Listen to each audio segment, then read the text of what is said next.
3 Februari tahun 2025 bertempat di Auditorium Algoritma Fakultas Ilmu Komputer. Kita dapat bertemu dalam acara pada hari ini dalam keadaan sehat walafiat. Baik Bapak Ibu, mengawali pertemuan kita pada pagi hari ini, marilah sejenak kita berdoa menurut agama serta kepercayaan masing-masing agar acara pada hari ini dapat bermanfaat bagi kita semuanya. Berdoa kami persilahkan.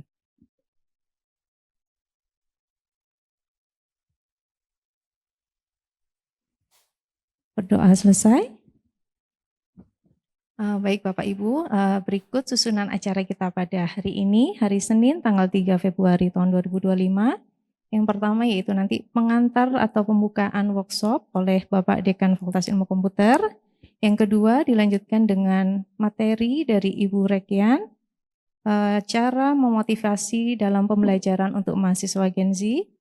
Dilanjutkan kemudian materi oleh Bapak Herlambang, yaitu pembelajaran OBE. Setelah itu ISOMA, dan setelah ISOMA kami akan melanjutkan dengan pendampingan pembuatan RPS yang akan didampingi langsung oleh Bapak Budi Dharma. Baik Bapak Ibu, berikutnya kami persilahkan kepada Dekan Fakultas Ilmu Komputer, Profesor Insinyur Wayan Firdaus Mahmudi SSI MT PhD untuk memberikan sambutan. Kepada beliau disilahkan. Bismillahirrahmanirrahim. Assalamualaikum warahmatullahi wabarakatuh.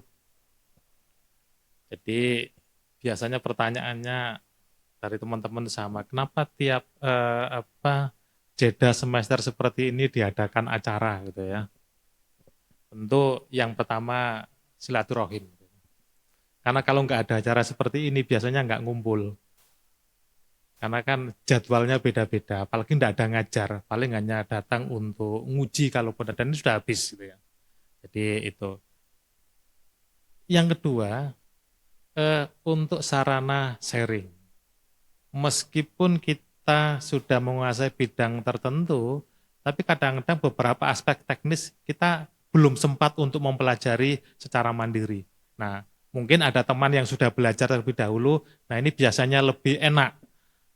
Kalau kita ikuti, sama lah kayak misalkan saya nggak tahu penggunaan MATLAB gitu ya, daripada saya lama-lama belajar sendiri kan mending ada yang dampingi, ini kalau gini gimana, kalau gini gimana, kan lebih cepat gitu ya.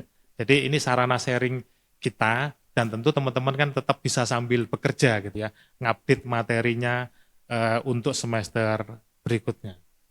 Nah, alasan yang ketiga, ini agak ini Pak Wiwit gitu ya, salah satu alasan untuk mengeluarkan honorarium itu adalah acara workshop gitu ya. Kalau hanya rapat itu tidak bisa. Jadi makanya ditulisnya workshop dan harus ada peserta pemateri dari eksternal. Nanti kita mungkin untuk besok gitu ya, ada pemateri eksternal supaya dapat honorarium dan cukup acaranya di Filkom aja. Dan itu aja dari ya, semoga selalu tetap semangat menghadapi semester baru meskipun tunjangan Serdos belum keluar. Ini juga rame gitu ya. Jadi ini saya sampaikan, bahkan mungkin Bu Fitri tahu di forum Dewan Profesor gitu ya. Lalu itu kan dari tahun ke tahun yang namanya Serdos itu akan keluar paling cepat bulan Februari.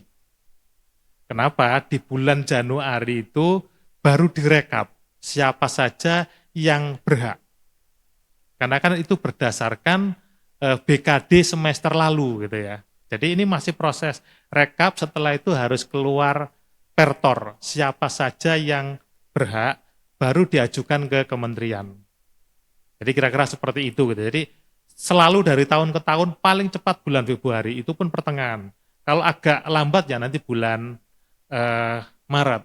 Setelah itu baru ada semacam rapel untuk bulan Januari. Dan full pada bulan Desember. Makanya Desember kadang-kadang kan cair 2 kali. Jadi siklusnya memang seperti itu. Karena kemarin ada yang nggak tahu tiba-tiba melabrak itu. Kenapa kok belum cair loh? Itu kan mungkin sejak 20 tahun yang lalu ya, sejak Serdos muncul ya seperti itu gitu ya. Jadi memang siklus seperti ini mungkin teman-teman yang bertanya. Nah, beberapa aturan mungkin juga ada yang tanya-tanya terkait dengan tukin. Nah, akhirnya saya sampaikan juga daripada bertanya-tanya gitu ya. Ini sampai sekarang petunjuk teknisnya itu belum ada. Jadi jangan istilahnya protes ke UB, karena UB nggak bisa ngapa-ngapain. Ini bolanya masih di kementerian.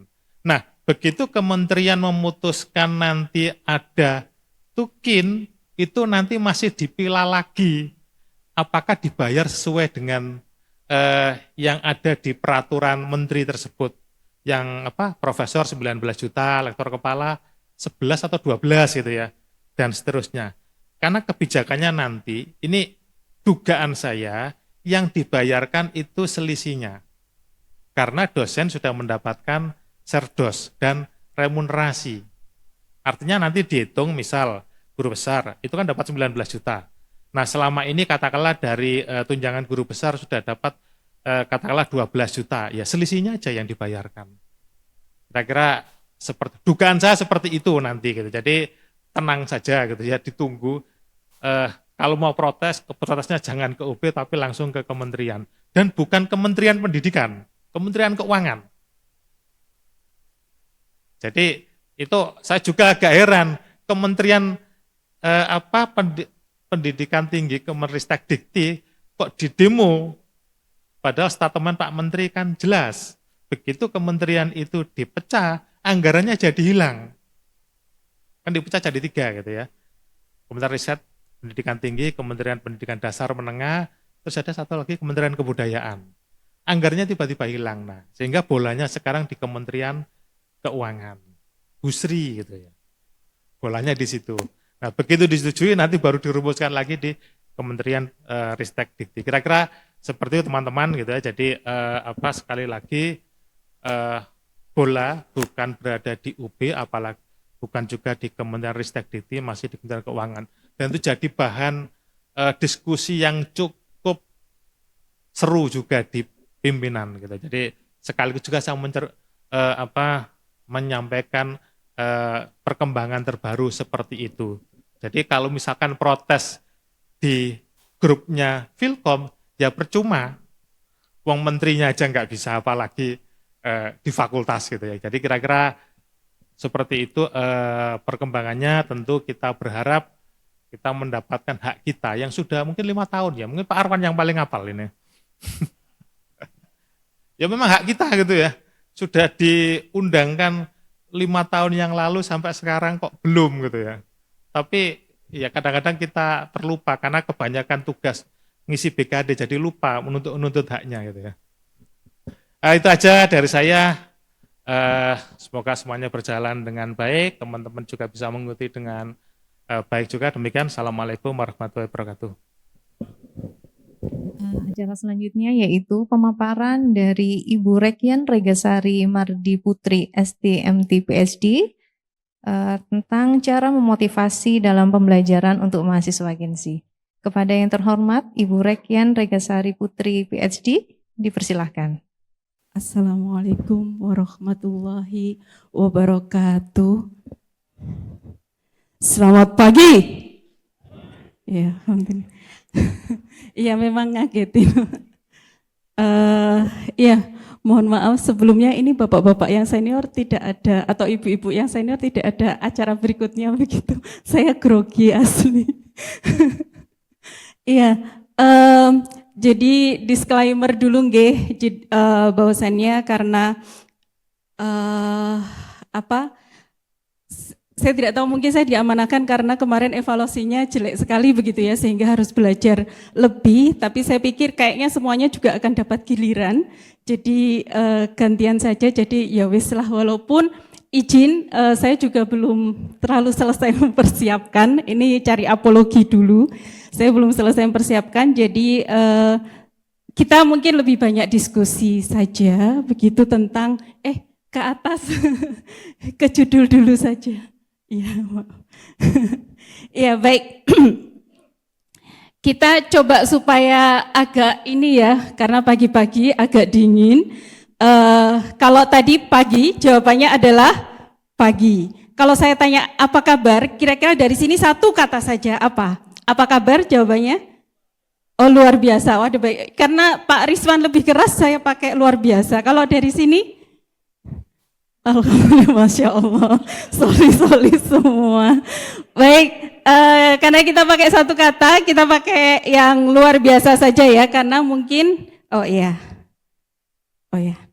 Karena mungkin nanti tidak semuanya akan mengucapkan Alhamdulillah.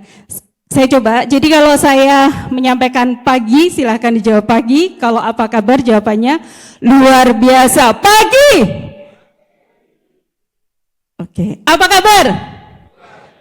Pagi-pagi apa kabar? Apa kabar, pagi, apa kabar? Iya, baik, terima kasih Pak, mohon maaf. Baik, terima kasih. Itu sekedar untuk, karena kita datang dengan beban masing-masing ya, dengan, oh kok beban sih, bukan, dengan beberapa hal yang mungkin ada RPS yang belum selesai, itu saya gitu ya, atau mungkin ada kerjaan-kerjaan yang lain yang belum selesai. Baik, Bapak Ibu, sedikit saja, ini ngawang boleh, ini mohon maaf karena saya banyaknya ngajar matematika, jadi kita awali dengan matematika dulu. Masing-masing bulan lahir. Bulan lahirnya boleh disimpan. Misalkan Januari berarti 1. Pakai angka nggih. Kalau Februari 2, Desember 12. Seperti itu. Selanjutnya kalikan dengan 2 bulan lahirnya. Sudah? Oh, Pak Arwan cepet ya. Kemudian tambahkan dengan 5. Sampun, kalikan dengan 50. Sudah? Sudah? Boleh pakai kalkulator, bukan ujian. Boleh pakai kalkulator? Kalikan dengan 50, kalau sudah tambahkan dengan tanggal lahir. Sudah? Sudah? Ada yang mau menyampaikan, kayaknya Pak Arwan ngitung beneran. Pak Arwan berapa Pak? Oh belum. Ada yang sudah hasilnya berapa? Boleh? 184. Kalau nggak salah hitung. 184. Bukan. Ini nggak betul-betulan, tapi harus betul memang menghitung. Berapa? 1363. Lahirnya bulan Desember kah, Bu? Bukan. Sebelumnya ya berarti November. Bulan November 363. Berarti tanggal 13. Oh ya. Saya nggak ngintip NIP-nya Bu Lail ya. Ada yang mau coba lagi? Tapi saya agak lelet ternyata ya ngitungnya. Silakan Pak Joy. Oh, 27. Enggak mungkin Pak, 278.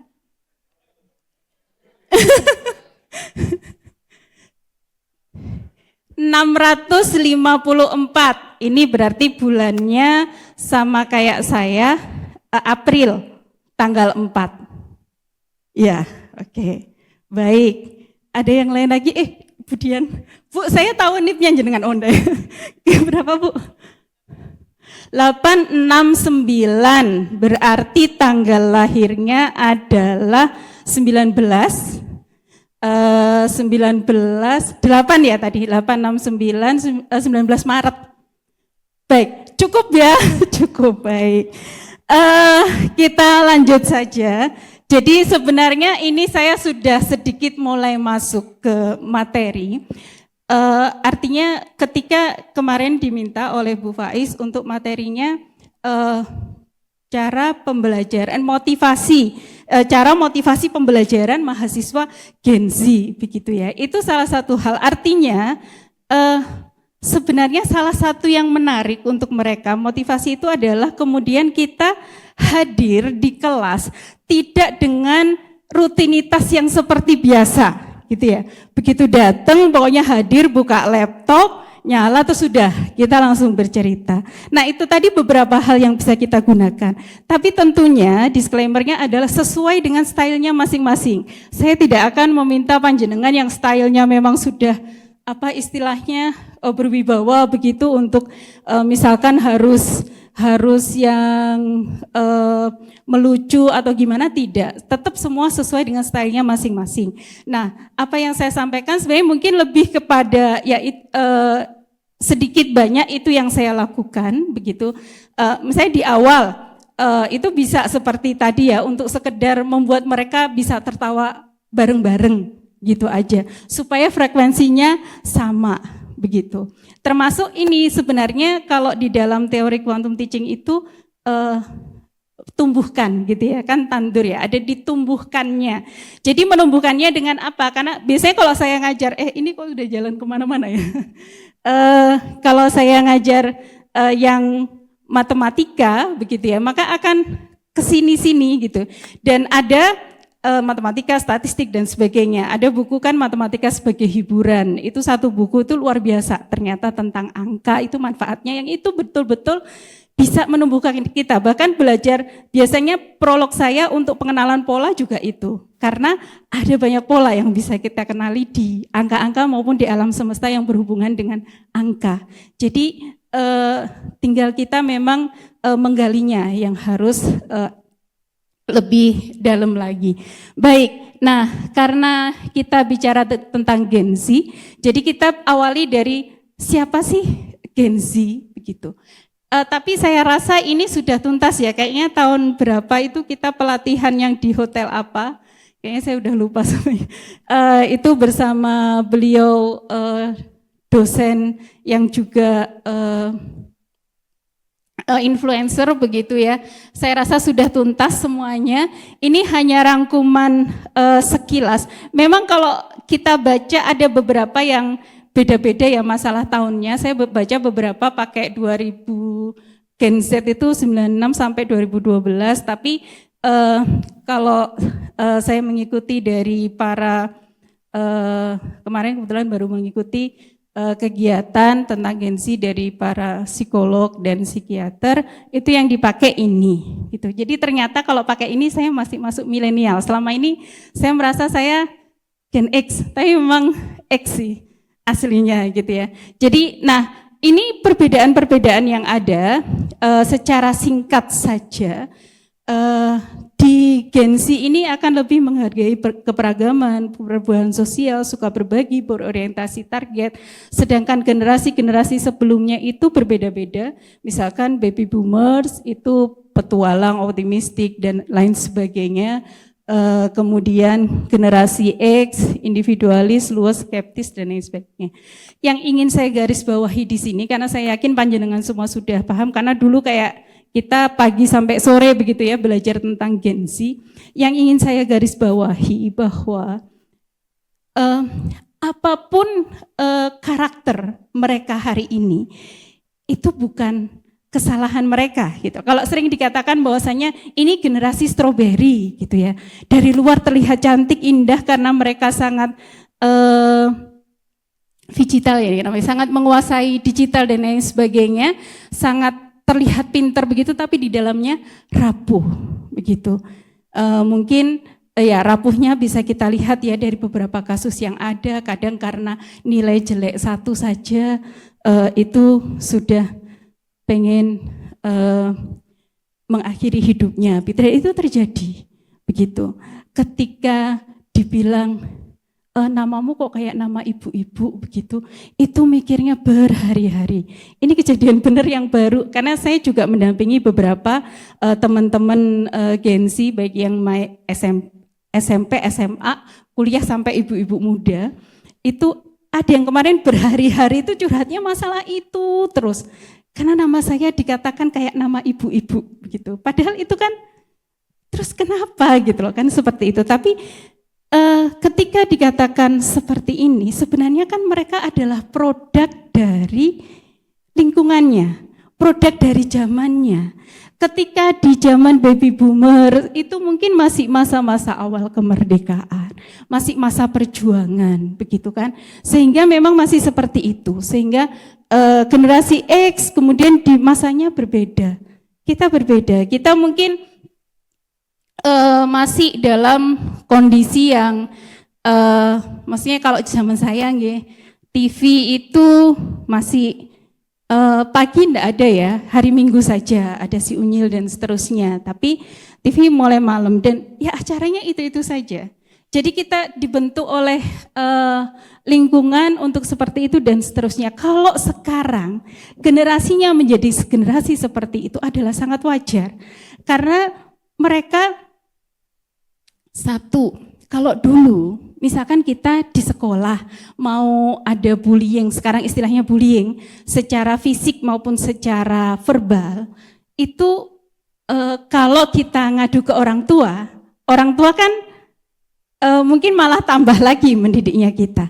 Akhirnya apa? Kita punya waktu untuk belajar mengelola emosi kita.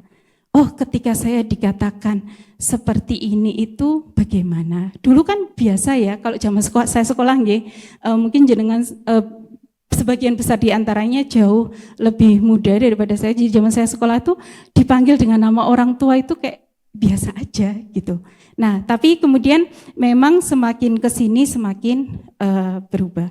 Tapi sebelum lebih lanjut ke sini, tadi sudah dibagikan kertas HVS. Kalau yang tidak bawa alat tulis boleh pakai laptop dan lain sebagainya. Cuma sebenarnya kenapa saya menggunakan ini karena pengen istilahnya ada walaupun sebentar detox gitu ya. Karena itu yang akan kita lakukan pada Gen Z. Sedikit detox dari digital. Sudah dapat kertas semua nggih? Kertasnya boleh ini seperti ini potret. Terus kemudian bisa di begini. Sebenarnya setera-setera aja sih. Ini cuman supaya ada ininya. Kelihatan nggak ya? Dibagi seperti ini, dari atas ambil kayak segitiga begitu, lalu bawahnya dibagi dua. Seperti ini. Dibuat garis aja, membatasi ya kayak mungkin kayak baju gini. Dari pinggir-pinggir gini segitiga ke bawah, lalu ke bawah lagi. Dibagi dua. Intinya membagi menjadi 3 bagian. 3 daerah. Oh enggak. Masih enggak harus presisi, masih garisnya mencong-mencong ya enggak apa-apa. Atau mau panjenengan enggak mau kayak gini membagi 3-nya ya terserah sebenarnya. Nggih, saya hanya ingin ini dibagi 3 saja. Yang paling atas, yang pertama silakan ditulis T. T itu apa? Tata. Ya. Titah, iya. T. Di sini yang namanya T. Siapa? Gak ada. Ya, T ya. Sebenarnya dari kata tahu. Kemudian yang di sini, yang kiri dikasih I. Bisa. Ingin tahu.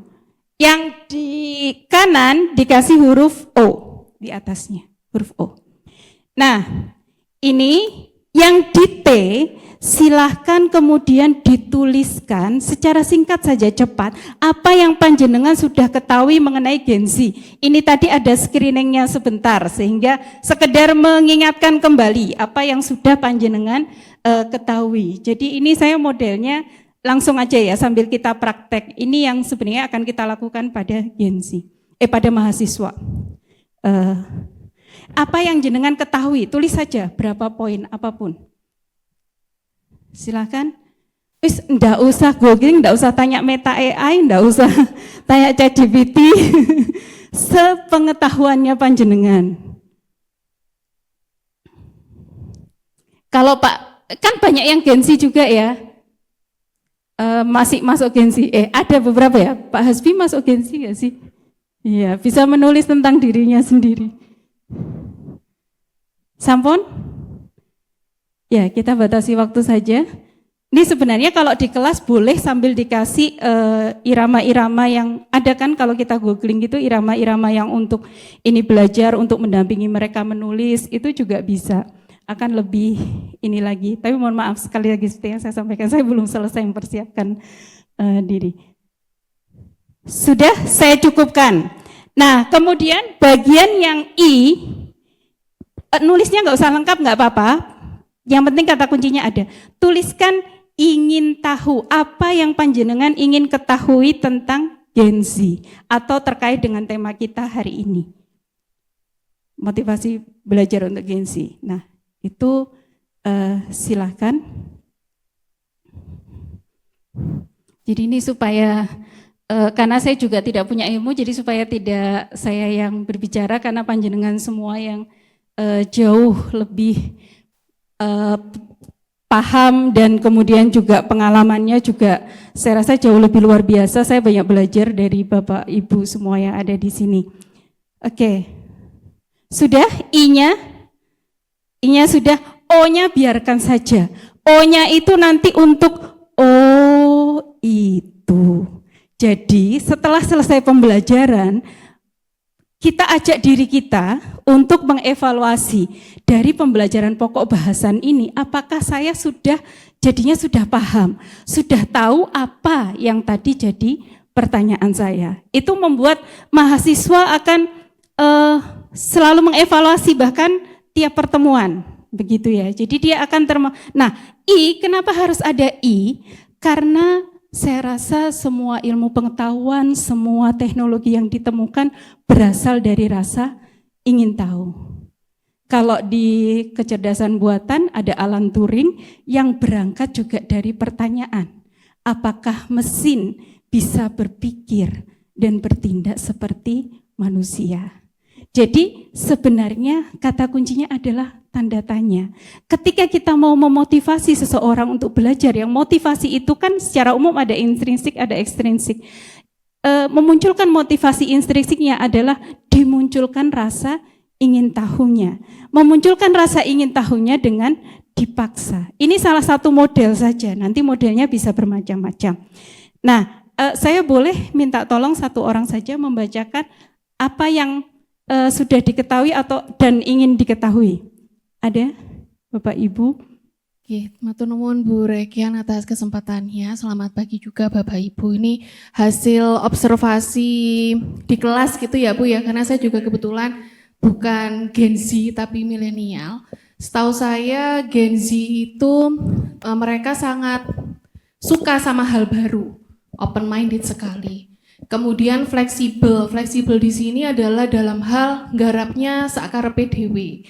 Jadi pokoknya dia tahu kita kasih deadline tertentu, mengerjakannya sekarepnya dewenya itu berdasarkan moodnya, jamnya, mereka itu bebas menentukan, fleksibelnya seperti itu. Kemudian teguh sama pendiriannya. Jadi kalau saya bilang itu rata-rata agak sedikit keras kepala. Jadi kalau kita mau menyampaikan hal baiknya itu saya biasanya kasih contoh, karena mereka itu butuh influencer dulu gitu. Ini kalau misalnya mau begini, kita harus kasih contohnya dulu biar mereka paham, oh ya berarti seperti itu, begitu. Kemudian sangat rentan sekali sama demotivasi, jadi contoh-contoh baiknya itu ya harus banyak dan dari banyak aspek gitu. Nah terus ini Mas yang T ya Bu ya, I-nya sekalian. Oh ya, I-nya itu yang saya mau tahu, karena kita tahu Gen Z itu sebetulnya kelebihannya adalah mereka itu cepat sekali untuk mempelajari hal baru. Kira-kira dia itu punya kelebihan apa sih sebetulnya yang kita bisa bantu untuk mengoptimalkan gitu. Oke, matur nuwun Bu. Baik, terima kasih banyak Bu Rosa. Jadi itu tadi ya, seperti yang sudah disampaikan, ada maksudnya sisi positifnya yang banyak, tapi juga sangat rentan, dan pengen tahunya tadi lebih kepada apa yang bisa dioptimalkan begitu ya untuk mereka. Ada lagi, yang satu lagi barangkali mau menyampaikan? Bapak, Ibu? Ini intinya sebenarnya catatan pribadi. Jadi karena memang Gen Z ini, memang mereka suka yang seperti yang saya sedikit bahas di sini, ini kilas. Nah, ini 7 karakter kalau berdasarkan David Stillman dan Jonas Stillman ya di 2017, bahwasannya mereka itu sangat terpacu, sangat kompetitif, karena itu tadi dikatakan juga oleh Bu Rosa juga kalau mengerjakan itu juga bisa jadi juga cepat walaupun fleksibel juga ya. Tapi memang teguhnya itu dalam hal, ada memang yang kalau ini saya dapat cerita dari teman ya, seorang dosen juga, beliau profesor di psikologi, menyampaikan jadi mahasiswa merasa nilainya kurang padahal sudah kayak amin gitu ya, pengennya jadi A gitu. Terus kemudian bertanya, Bu ini gimana caranya supaya saya dapat bisa jadi A, bisa ini. Terus ibunya menjawab, nanti saya tanyakan dulu apakah ada remedi. Terus mahasiswanya bilang, harus ada remedi Bu. Loh kok dia yang ngatur dosen ya sekarang ya. Jadi seperti itu. Atau kadang-kadang, Bu apakah bisa bimbingan jam sekian gitu ya, misalkan seperti itu. Jadi sekarang memang eranya sudah berubah. Tapi mereka sangat kompetitif untuk dan suka tampil ya. Kompetitifnya itu dalam artian untuk kemudian mereka tampil dari sisi komunikasi juga bagus dan lain sebagainya. Kemudian yang ini jelas kita tahu digital, fisik dan teknologi digital dalam berinteraksi itu mereka sudah bagaimana menerapkannya itu sudah luar biasa. Kemudian ekonomis suka terhubung dengan teman dan merasa, maksudnya teman ini dalam sisi fisik maupun dunia maya, mereka merasa sangat menderita kalau mereka tidak terhubung secara dengan dunia nyata dan lain sebagainya, dengan dunia maya dan lain sebagainya. Jadi selalu butuh teman. Kemudian tapi memang juga realistis, ada sisi self regulasinya, realistis terhadap kehidupan, masa depan. Tapi kadang-kadang memang ini yang kemudian perlu diarahkan karena mereka punya fear of missing out, FOMO begitu ya. Jadi sangat takut jika ketinggalan dari teman-temannya. Kalau teman-temannya tahu ini harus tahu itu juga. Kalau teman-temannya pernah ke sini harus pernah ke situ juga. Kalau teman-temannya pernah merasakan ini harus merasakan itu juga. Kemudian juga hiperkustomisasi, terbiasa mengkritisi banyak hal yang di sekitarnya. Jadi sekarang kan mungkin juga cukup kritis-kritis ya. Mereka menyampaikan walaupun dengan bahasa yang kadang menurut kita yang generasi di atasnya kurang sopan, tapi ya itu gitu. Sekali lagi mereka adalah produk dari lingkungan begitu. Jadi sebenarnya tugas kita begitu kan untuk kemudian mengarahkan atau membawanya, bagaimana mengarahkan supaya potensi-potensi luar biasa yang dimiliki tadi itu bisa kemudian menjadi ini ya, menjadi sesuatu yang positif. Karena kalau memang dimotivasi memang luar biasa sebenarnya ya yang terjadi di mereka. Baik, tadi dan masing-masing itu salah satu cara yang bisa kita, karena ketika mereka sudah tumbuh dan itu catatan pribadi, itu catatan yang sangat intim yang saya maksud ini tadi, catatan pribadi mereka yang bisa jadi masing-masing berbeda di antara kita. Kalau tadi Bu Rosa memberikan contoh, itu adalah versinya Bu Rosa dari observasi dan lain sebagainya. Nanti masing-masing juga demikian, masing-masing anak pun juga demikian. Saya kadang-kadang pakai ini, kadang-kadang pakai Mentimeter, Quizzes dan lain sebagainya, kadang-kadang juga pakai sticky note. Jadi saya itu di ruangan selalu ada sticky note, spidol warna-warni begitu, karena makanan otak itu katanya adalah warna dan gambar. Kita pasti lebih suka menyerap informasi yang ada warna dan gambarnya dibanding sekedar tulisan dan hitam putih. Jadi saya mencoba untuk menyesuaikan diri begitu, karena mereka, maksudnya siapa sih kalau ditanya, yang harusnya mereka yang memahami dosennya atau dosennya yang harus memahami mereka? Kan dosennya yang harus memahami mereka. Kenapa? Karena dosen pernah jadi mahasiswa, paling tidak kan itu.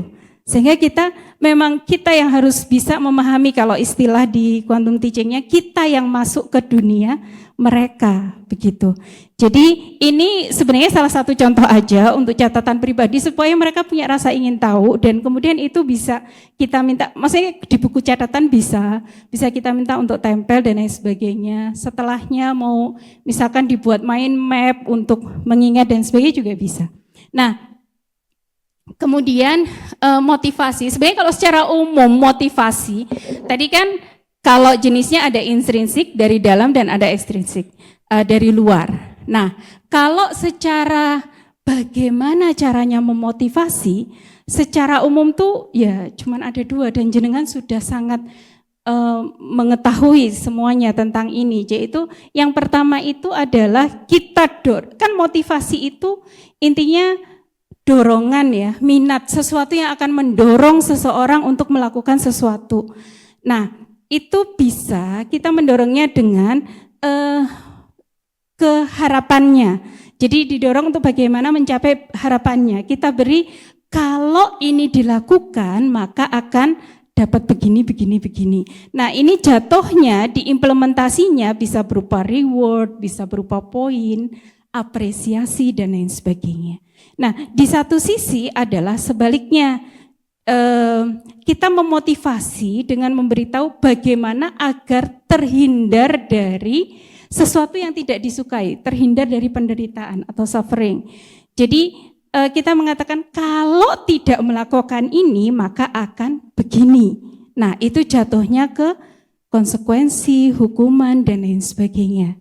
Begitu. Jadi kalau sering dicontohkan kalau dalam motivasi itu kan kayak apa sih yang lumba-lumba gitu ya. Kalau lumba-lumba pakai yang pertama. Jadi kalau dia melakukan sesuatu dikasih makan dia bisa beratraksi. Tapi kalau pacuan kuda supaya dia lari, dia dipukul.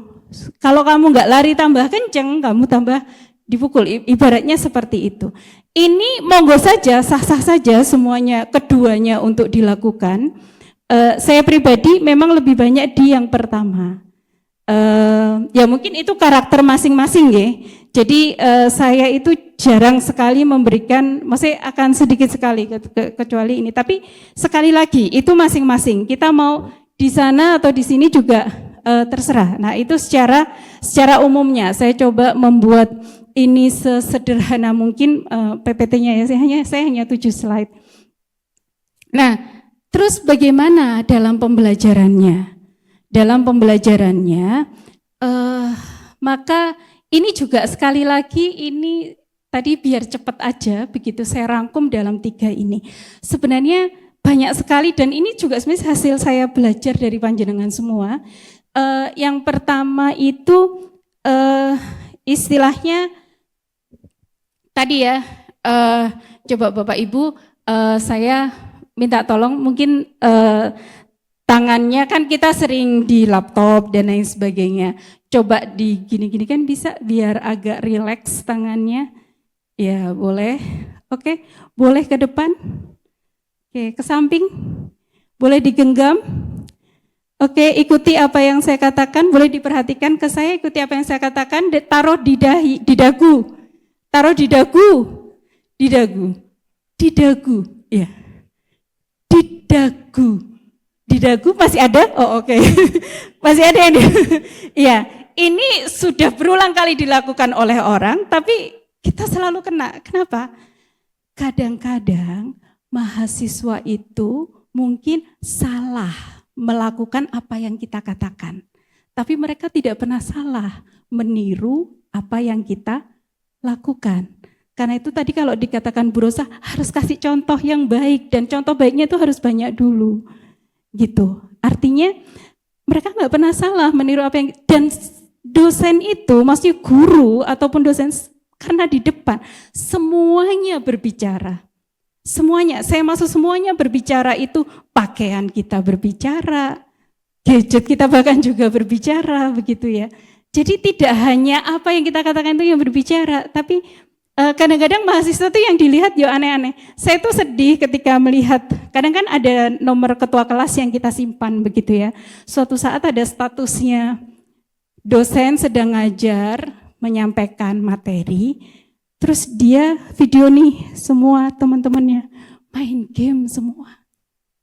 Main game atau enggak semua sibuk sendiri gitu loh. Jadi ya artinya memang dari awal sudah harus ada kayak kesepakatan ya bahwasannya saling menghormati, satu bicara berarti yang lain menyimak, begitu demikian juga sebaliknya. Saya pernah ketika seperti itu misalkan ada yang nggak menyimak, ketika ada kesempatan saya tunjuk beliaunya ke depan, masnya ini, terus kemudian saya duduk di tempatnya, ketika dia bicara saya ngobrol sama temannya. Udah kelihatan mukanya agak gimana-gimana begitu ya. Tapi kemudian setelah agak lama saya tanya gimana rasanya. Ya gitu, itu rasanya kita sedang menjelaskan sesuatu, terus orang tuh nggak pay attention gitu loh. Orang itu nggak memperhatikan. Jadi kadang-kadang seperti itu bisa dilakukan. Nah, teladan ini memang jujur saya juga belum menjadi teladan yang baik buat teman-teman. Istilahnya kalau kita mau, teman-teman mahasiswa maksud saya, kalau kita mau dia disiplin, ketika kita mau mengerjakan dia seperti ini, kalau kita punya standar tertentu dalam pengerjaan, memang kita harus jelas memberikan contohnya, standarnya itu adalah seperti ini dan sebagainya, begitu ya. Jadi kalau yang saya katakan semua berbicara itu kadang-kadang mahasiswa juga mengomentari, melihat ya, mungkin tidak saat itu dikomentari, tapi ketika nanti suatu saat itu akan kepake. Sebenarnya kalau kita mau, kalau teorinya ketika kita mau apa istilahnya, mempersuasi orang, dosen kan pengennya mempersuasi ya, pasti maksudnya mempengaruhi dalam artian ini loh ilmu yang kita berikan dan kemudian kita ingin dia kemudian menjalankannya, mempelajarinya, mengamalkannya dan seterusnya. Nah itu kan ada apa istilahnya ya, saya kok lupa, passing ya, semacam ada penyamaan gitu loh supaya kita komunikasinya nyambung begitu. Jadi memang kita juga harus update begitu dengan teman-teman ini. Nah itu yang pertama. Yang kedua ini sebenarnya banyak di sini itu, cuman saya jadikan satu saja. Ada cukup banyak. Kalau beberapa sumber, maksudnya yang bekerja dengan Gen Z sering mengatakan kalau dengan Gen Z selain teladan itu adalah di kelas kita bisa menyampaikan hal yang relate gitu ya, maksudnya yang viral begitu, sehingga mereka menghubungkan antara materi dengan di dunia nyata itu lebih mudah. Mungkin kalau saya merasa misalkan di statistik, matematika itu mudah, AI juga mungkin mudah ya ketika kita ngajar kecerdasan buatan, sistem cerdas. Saya rasa juga semuanya pasti bisa dihubungkan. Nah itu dengan kita ambil contoh dulu begitu, misalkan ketika mau bicara tentang data gitu ya, dulu di statistika pas masa-masa pemilu, kita bicara tentang quick count lagi jalan gitu ya, kita bicara tentang itu. Jadi akhirnya dia kan ada interestnya, jadinya termotivasi.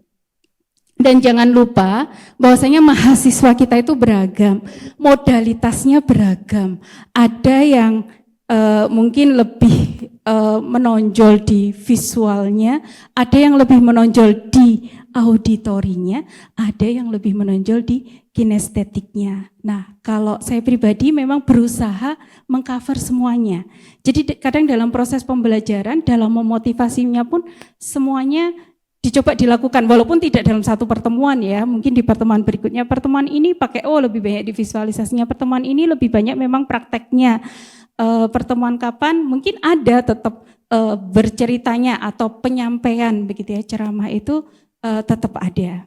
Nah kemudian ini proses komunikasinya bagaimana, kadang-kadang mungkin apa yang mau kita sampaikan sama tapi cara menyampaikannya berbeda. Ini saya langsung kayaknya contoh-contoh aja nggih untuk kemudian bagaimana kita memotivasi. Biasanya kadang-kadang mahasiswa datang awal itu tadi saya selain pakai apapun dengan misalkan kayak tadi kita pakai tebak tanggal lahir gitu ya, atau pakai salam-salaman begitu, maksudnya salam-salam yang tadi tiap pagi apa kabar luar biasa dan lain sebagainya. Kadang juga pakai ini, langsung saya mulai dengan presensi dulu tapi mungkin 10 orang saja. Presensinya sebut nama panggilan, saya termasuk penghafal mahasiswa. Jadi di setiap pertemuan kalau presensi saya panggil, mereka memang saya minta untuk menyebutkan nama panggilan plus sesuatu. Nah, nama panggilan ini untuk sebenarnya ketika saya menghafal, mudahnya bagi saya adalah saya dalam menilai pun menjadi lebih firm, masih lebih yakin begitu, karena saya tahu anak ini yang ini biasanya dia aktif ini, menjawab ini dan lain sebagainya.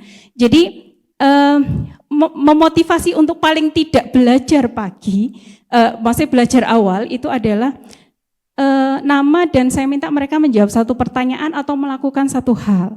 Bisa macam-macam, bisa nama panggilan dan cita-citamu, itu yang standar ya, mungkin, atau hobi. Nah, cuma di akhirnya kita perlu, setelah selesai kita perlu memberikan satu kalimat. Apa toh maksudnya? Ketika kita mengatakan, nah kamu punya cita-cita seperti itu, berarti memang ada upaya untuk kemudian kita mencapainya. Gitu. Dan nanti ada treatmentnya lagi, boleh kalau untuk menunjukkan upaya itu memang tidak mudah, begitu ya. Kadang apa yang paling kamu takuti, gitu. Kadang kalau yang biasanya kita jadi ketawa semua itu kalau ya hal-hal yang lucu, atau pernah juga karena saya bingung ya, saya bilang nama panggilan dan emot gitu. Nah itu ternyata kalau Gen Z itu ini ya cukup rame. Kalau emot itu masih bukan mereka hanya emot yang senyum atau begini, bukan. Ada emot yang bergerak-bergerak itu dipraktekkan sama mereka, dan itu hanya untuk mereka ada semangat begitu untuk kemudian memulai menjalankan perkuliahan setelah mereka juga sudah tahu mata kuliah ini sebenarnya untuk apa. Jadi biasanya di pertemuan pertama saya melakukan ini dengan berbagai cara ya, kadang pakai sticky note begitu, kita bahas, mereka kayak brainstorming, otak radial lah istilahnya. Jadi apa yang mereka tentang itu lalu kita klasifikasikan, lalu kemudian kita bahas, oh jadi ini itu kita belajar ini, nanti hubungannya dengan ini, buat apa kita belajar ini, jadi ambaknya, apa manfaatnya bagi gunya dimunculkan. Nah ketika kemudian pertanyaan itu tadi ya,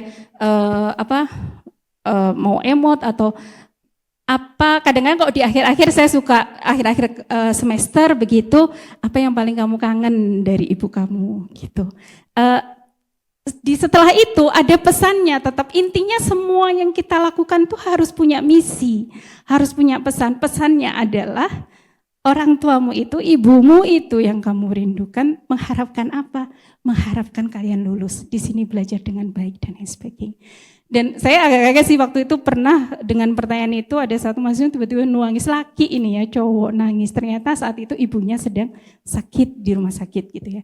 Jadi maksudnya itu membuat ada bonding yang kemudian dia menjadi tidak ragu kalau ada kesulitan untuk bertanya kepada kita. Ada banyak sekali proses-proses kita untuk memotivasi, tapi boleh saya simpulkan intinya adalah tanda tanya tadi ya, rasa ingin tahu itu yang kita munculkan. Kemudian selain rasa ingin tahu, kita juga munculkan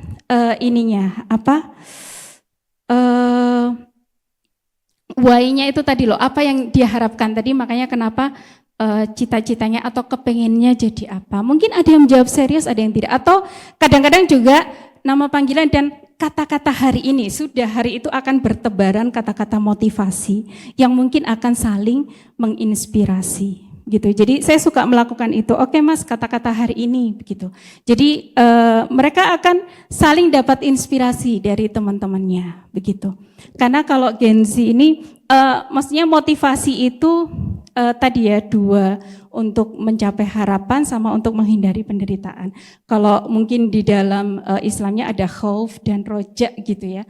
Ada ya rasa takut itu yang kemudian kita takut masuk neraka, kemudian ada pengharapan, ada rojaknya, ada pengharapan untuk kita masuk surga. Sebenarnya itu sangat-sangat relate sekali ya. Maksudnya, dan Gen Z ini yang banyak terjadi di Gen Z itu adalah kecemasan dan kesedihan.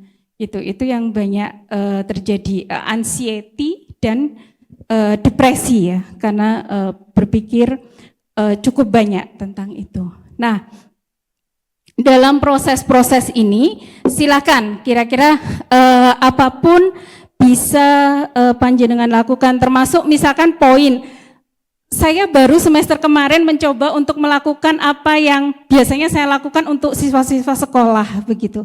Jadi siapa yang bisa menjawab benar atau ini, mereka tulis namanya di papan tulis. Dan itu saya catat sebagai poin yang saya yakin jenengan semua juga melakukan, cuman dengan cara yang berbeda-beda. Kalau dulu untuk anak-anak SD saya buatkan sampai papan, terus ada poin-poin bintang, stiker-stiker. Kalau ini nggak perlu stiker lah. Mereka cukup tulis nama itu, mereka maju, saya kasih spidol maju, itu juga sesuatu buat mereka yang kemudian mereka jadi berebutan begitu untuk menyampaikan, untuk bertanya dan lain sebagainya. Jadi itu semuanya bisa kita lakukan. Mau kemudian kita termasuk ini, kalau tadi bagaimana mengoptimalkan gitu ya, salah satunya, mohon maaf mungkin yang lain nanti jauh lebih bisa menambahkan, tapi kadang-kadang ketika berkelompok saya biasanya lakukan untuk misalkan ada materi yang metodenya ada beberapa. Nah, di kelompok, saya memang hampir di tiap kelas tuh pasti ada kelompoknya, karena memang kita kan ada case base, ada project base nih. Jadi nanti di kelompok itu sebelumnya sudah diberi tugas untuk masing-masing kelompok cukup belajar satu subpokok bahasan saja. Terus kemudian mereka mendiskusikan di kelompoknya, belajar menuliskan hasilnya. Setelah itu mereka memilih duta dari kelompoknya untuk apa? Untuk menjelaskan di kelompok lain. Gitu. Nanti muter, bisa muter, tergantung waktunya. Misalkan semuanya bisa muter semuanya, kalau enggak ya enggak. Gitu. Jadi, nah di situ apa? Untuk memunculkan kepedean. Nah, kadang kalau di kelompok itu kita kadang memotivasi yang masih nyon sewu, yang masih kurang-kurang ini bagaimana. Jadi kadang di kelompok kita bikin kuis-kuisan gitu ya. Ya taruhlah pertanyaan-pertanyaan kayak kuis untuk memenuhi taksonomi 1 dan 2 lah ya, mengingat, mengetahui itu. Untuk memenuhi taksonomi itu kita bikin kuis-kuisan. Nah nanti kan akan masing-masing kelompok ada yang dapat paling banyak benarnya. Nah kemudian kadang saya pakai yang di kelompoknya masing-masing paling sedikit. Nah itu kemudian ditandingkan dengan kelompok-kelompok yang lain. Mereka bentuk kelompok lagi, saya kasih kuis lagi, dan pemenangnya ini akan menyumbangkan poin untuk seluruh anggota kelompoknya. Saya hanya menggarisbawahi satu hal. Jangan kemudian kita meremehkan seseorang atau sesuatu pun. Karena kita tidak tahu, seseorang atau sesuatu yang kita anggap itu rendah, yang kita anggap itu tidak punya kontribusi untuk kita, itu ternyata bisa memberikan kontribusi gitu. Ya memang harus dikondisikan seperti itu. Saya buat yang seperti itu karena kadang-kadang anak itu perlu dimunculkan. Kadang-kadang kita perlu buat soal untuk sekedar kuis ya, yang gampang-gampang supaya setiap anak merasakan dia dapat nilai 100. Seperti itu supaya tumbuh tadi ya untuk memunculkan motivasinya. Atau tapi tentunya kan di awal sudah dijelaskan untuk asesmennya apa saja, dan itu hanya salah satu bagian saja gitu. Kemudian untuk di proses ini ya, di proses pembelajaran bisa, intinya di setiap proses pembelajaran itu kita gunakan untuk memang motivasi mereka terpacu begitu loh. Kalau saya tadi ya lebih banyak pakai yang pertama, jadi dapat poin, dapat reward, enggak selalu harus berupa barang atau ini pegang 8 kelas semuanya, walaupun sekedar kue ya lumayan juga ternyata gitu ya. Sekedar poin untuk kemudian poin itu masuk di penilaian itu sudah cukup banyak gitu ya, sudah cukup luar biasa. Nah, ini sebenarnya kayaknya masih ada yang pengen saya ceritakan tapi masih lupa, saya masuk ke yang ketiga saja. Gen Z itu kan dikatakan cenderung mereka instan ya, dan mereka juga tidak akan tahan mendengarkan sesuatu yang panjang. Kita nasihatin, kita marahin dan lain sebagainya, nggak bisa gitu. Dan mereka, maksudnya kita dosen itu ngajar kan, kalau ini monggo ya masing-masing. Tapi kita ngajar itu kan bukan untuk menunjukkan bahwasanya oh saya tahu ini, kita ngerti semuanya, bukan. Tapi kita ngajar itu kan untuk kemudian mendidik anak-anak kita gitu loh, membuat mereka itu paham. Jadi kan kemudian sebelum saya ke yang ketiga ya, bagaimana cara-cara kita yang kedua, sebenarnya bagaimana melatihnya. Kalau tadi saya sampaikan sesuai dengan style panjenengan masing-masing. Kalau saya stylenya banyak guyon, banyak game dan lain sebagainya. Nah, tentunya ada yang mungkin stylenya ya tetap dengan berwibawa, begitu ya, disegani, begitu ya. Maksudnya disegani bukan sak lauk pauknya, bukan di ini ya betul-betul dihargai. Walaupun beliau memberikan hukuman, mahasiswa respect itu juga bisa terjadi. Nah, kalau yang saya lakukan, yang saya rasakan, mohon maaf, yang saya rasakan adalah ketika saya mempersiapkan RPS ini betul-betul beneran gitu ya, maksudnya dengan karena saya pernah ngajar anak sekolah, pernah ngajar guru-guru juga. Jadi kalau RPP itu kan kalau ini itu kan detil ya, dari mulai persepsinya seperti apa, penyampaian materi intinya seperti apa, nanti refleksinya seperti apa. Nah, saya berusaha ketika memang ada waktu saya lakukan itu dan terasa bedanya. Ketika akhirnya lama-lama kalau kita sering melatih itu, kita jadi mudah. Cara paling mudah untuk memahamkan ini ke anak-anak itu apa? Cara untuk membangkitkan semangat mereka apa? Karena tadi mereka berbeda-beda. Jadi kita harus pakai semuanya, termasuk kalau tadi modalitasnya ada VAK, visual auditory kinestetik. Cara mereka memproses pun beda-beda. Ada yang memproses sesuatu itu sekuensial, tahap demi tahap. Ada yang acak. Sekuensialnya ada yang abstrak, ada yang konkret gitu.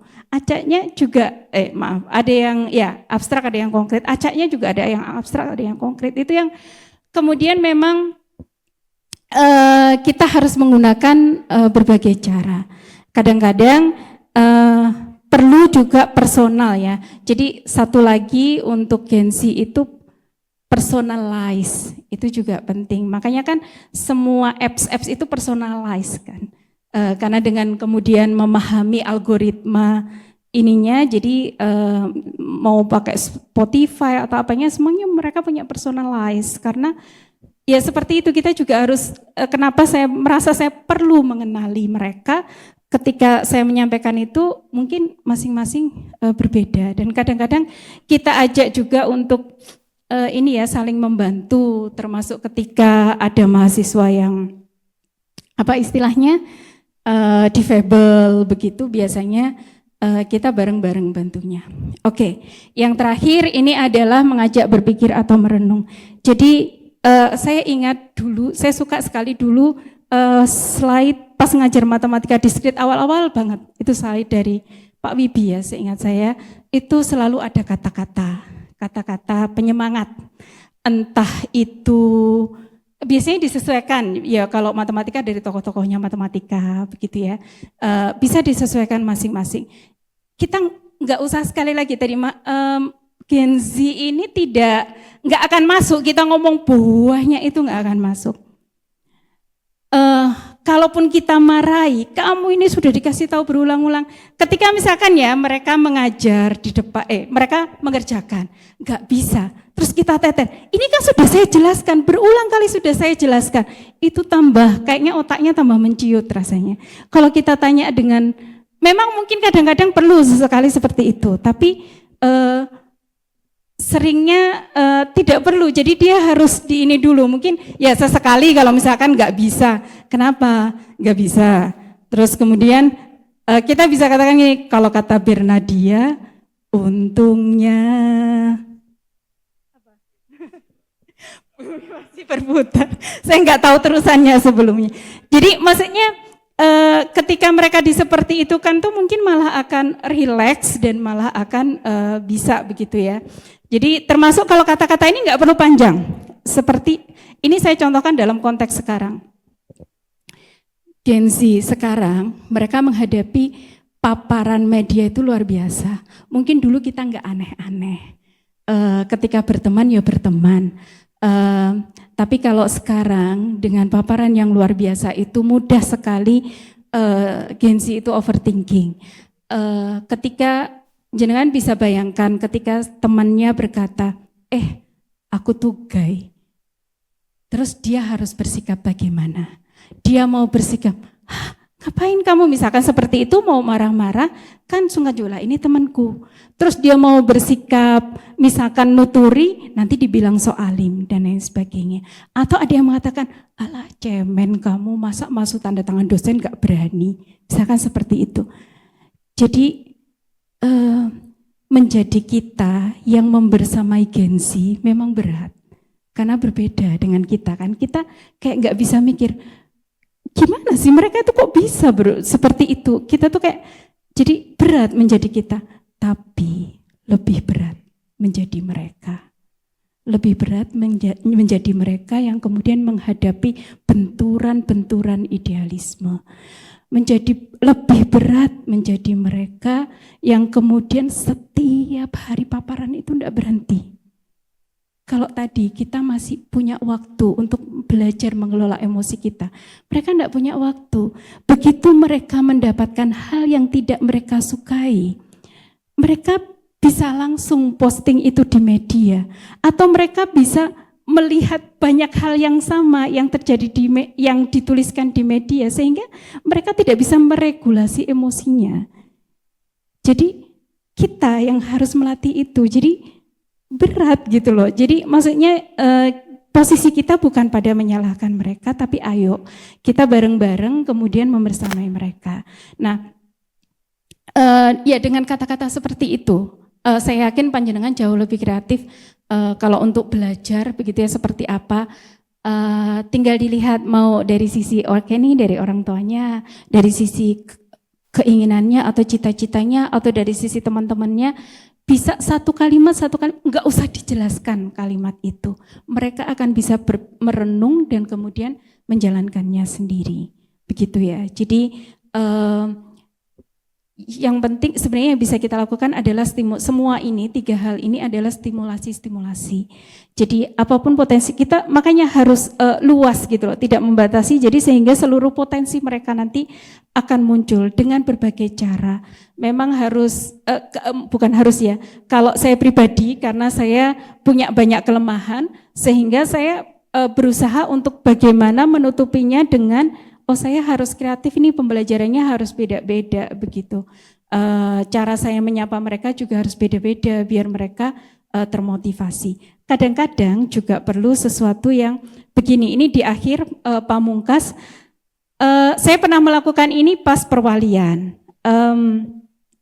Sayangnya tadi alatnya saya belum siapkan, ada izin ya sedikit. Kadang kita bisa juga apa istilahnya? Ini masih ternyata saya coba ke mahasiswa masih relevan ya. Saya datang, misalkan saya mau ngajarkan tentang apa ya? Contohnya sesuatu gitu, saya taruh sesuatunya di dalam, kemudian saya bilang saya punya misteri kresek hitam begitu. Kemudian mereka nebak-nebak dulu. Itu tuh secara bawah sadar akan membuat mereka tertarik, akan membuat mereka termotivasi. Tapi saya tidak melakukan itu sekarang karena sepertinya waktunya sudah habis. Jadi kadang-kadang jika diperlukan memotivasi, kadang-kadang kan mereka merasa tidak bisa begitu ya. Saya nggak bisa, saya kalau panjenengan ini teman-teman yang ke UETKSP atau mungkin yang curhat dengan beberapa bapak-bapak dan ibu-ibu, kadang-kadang kan kita berpikir itu masalahnya sederhana. Kenapa mereka tidak bisa fight gitu? Kadang kita berpikir seperti itu. Nah, saya pernah menggunakan ini di kelas, tapi kelas PA ya saat itu. Jadi kira-kira kalau mematahkan pensil itu dengan cara apa? Dengan cara bagaimana? Bisa nggak ini dipatahkan jadi 2? Bisa. Dengan begini gitu bisa ya. Percaya nggak kalau kita sebenarnya bisa mematahkan ini hanya dengan 1 jari kita? Gitu. Dan itu dicoba, mereka udah coba berkali-kali. Sakit Bu. Terus saya bilang, kamu mau sukses tanpa rasa sakit, itu nonsen. Jadi supaya mereka tahu bahwasanya, karena kan gengsi ini rapuh ya. Mereka ketika apa gitu merasa, aduh aku orang paling menderita sedunia begitu. Sudah merasanya itu sudah paling menderita sedunia, padahal kalau kata kita cuman gitu tok gitu. Nah, kalau kita bilang dengan cara Bapak dulu, nah itu nggak masuk. Nggak bakalan masuk. Kita mau berbusa-busa ngomong, Ibu dulu gini, nggak bisa gitu loh. Mungkin yang kita sampaikan sama, tapi caranya berbeda. Jadi ketika seperti ini dia nyoba berkali-kali, coba. Jadi maksudnya kita harus yakin, mindsetkan dulu. Mindsetkan, kamu yakin bisa dulu. Kalau Muslim katakan Allah sesuai dengan persangkaan hambanya, begitu kan? Kalau kemudian secara psikologisnya juga, kalau kita yakin bisa, kita tuh kan pasti bisa. Nggih menapa mboten? Nggih ya. Kita hari ini memakai baju warna apa nggih? Putih. Boleh dijawab dengan keras dan cepat. Kita pakai baju warna kertas HVS kita tadi warna. Kita pakai baju warna kertas HVS warna sapi minum. Nah, ada susu di situ walaupun ada air di belakang. Kenapa? Itu loh mindset, gitu loh. Ketika tadi saya mencoba memberikan distraksi lingkungan putih, maka kita akan terdistrak dengan ketika sapi minum kita mikirnya cairan putih, keluarlah susu, dilalah sapi begitu ya, karena sapi menghasilkan susu. Nah, jadi itu yang maksudnya itu kekuatan mindset. Jadi harus di-mindsetkan dulu. Pada akhirnya kemudian ketika bisa, yaitu berhasil toh, sakit, iya. Karena memang sukses itu kadang dilalui dengan rasa sakit. Hanya kita harus tahan. Gitu. Jadi sehingga mereka yakin yang awalnya nggak bisa. Kadang saya cari yang, ini saya nggak mau praktekkan nanti. Kalau mau dipraktekkan boleh. Saya sempat juga mempraktekkan, saya berpikirnya saya gagal dulu, ternyata kok langsung berhasil. Tapi memang mindsetnya yang perlu untuk kita inikan. Karena kita tuh mudah di bawah suasana. Kalau saya bilang gudang garam, jenengan ingat apa? Rokok. Kalau jarum, rokok juga. Padahal gudang garam, sebenarnya gudang isinya garam itu gudang garam apa bukan? Jarum itu buat jahit kan?